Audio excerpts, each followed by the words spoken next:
Hi, this is Ken, and I wanted to explain my station rotation model that I pilfered from one of our in-services earlier this fall.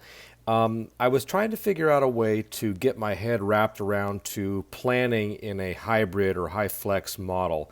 And I kept on waiting for one that really spoke to me, or one that I thought that I could see myself using as a social studies teacher.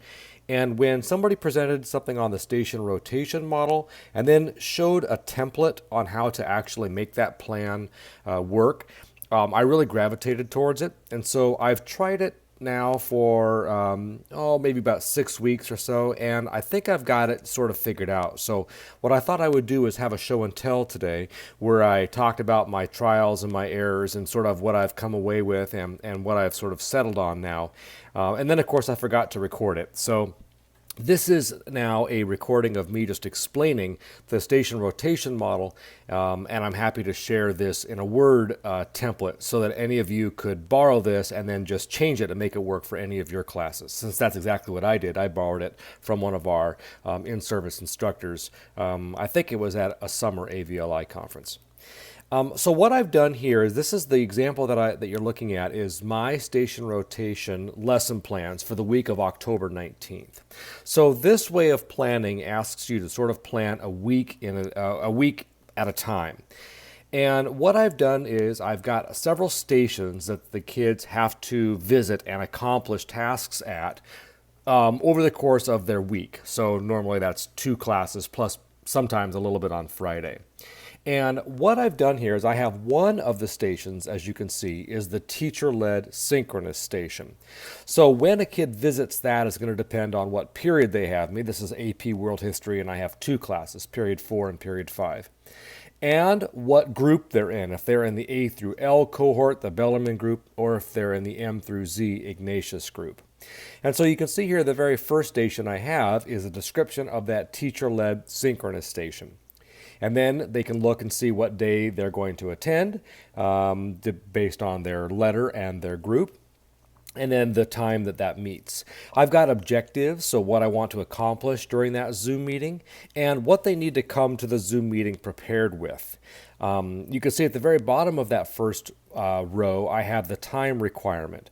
I found this to be really helpful. It took me a few weeks to figure this out, that when I'm planning, I want to make sure that I'm planning the right amount of stuff for a week, considering how much time they're supposed to spend in that class. So now it's 60 minutes on the first day, 60 minutes on the second, so there's 120, plus maybe 30 minutes of homework after each class, so 150, 180. So I want all of these stations roughly to add up to 180 minutes.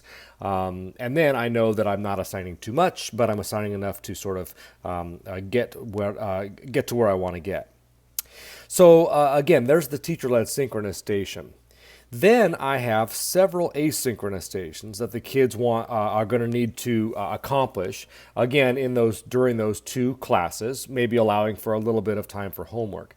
So in this case, the kids really get a chance to choose what order they do things in. I tried to write these stations so that they could be done in any order.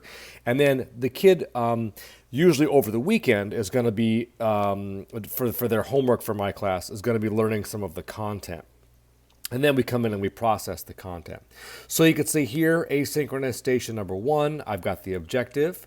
I have some very clear directions, and that's another mistake I made at the beginning, was my directions weren't clear enough. So when I was hosting the synchronous station, I kept on getting lots of emails from my students asking me for clarification on the asynchronous station. So that didn't work, obviously. So I've really learned the importance of writing clear directions. So my asynchronous station there, I've got the objective, some clear directions, and then again that time requirement, which is both for me when I was planning, and it's for them to let them know about how much time I'm expecting this activity to take. There's my asynchronous station number 2, same thing, objectives, directions, time requirement, and then the asynchronous station number 3, objectives, directions, and time requirement. And then at the bottom, I have the homework for next week. And you can see what I want them to do is to read a chapter, and that's between the last meeting of the last week and the first meeting of the next week. And I tell the students, if you're able to accomplish the tasks in the asynchronous stations ahead of time, or maybe even quicker than I've estimated, then you could use some of that time to get a good start on the homework due for the next week. So in my show and tell session today, I had a lot of, there were some questions and a really good discussion about sequence. And people say, well, what if you're going to be doing, if things have to be done in a sequence? And it's a real valid, concern. I think for me, what made it work was thinking about the sequence in terms of weeks, not in terms of days. So yes, this week, October 19th, will lead to the next week, right? October 26th. There is a sequence of weeks. But within that week, those activities don't necessarily need to be done in sequence. And that works for me, again, when I have a lot of the learning of the content happening outside of class. And then what we're doing in the teacher-led station and the asynchronous station is not so much learning content as we are practicing and applying skills. And then my teacher-led synchronous station is, again, skill application.